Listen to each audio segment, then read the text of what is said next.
പയ്യന്നൂർ കാങ്കോൽ കരിങ്കുഴിയിൽ നിയന്ത്രണം വിട്ട goods carrier വാഹനം ഇടിച്ച് നിർത്തിയിട്ട 3 വാഹനങ്ങൾ ഭാഗികമായി തകർന്നു. രാവിലെ 11:30ഓടെയായിരുന്നു അപകടം. ആർക്കും പരിക്കില്ല.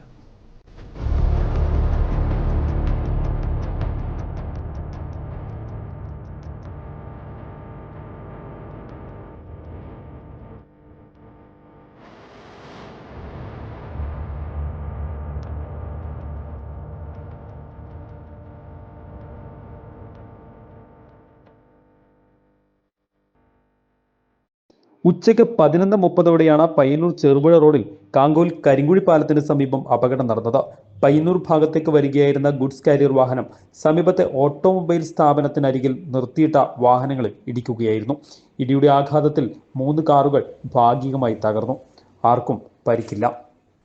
News bureau, Payyanur.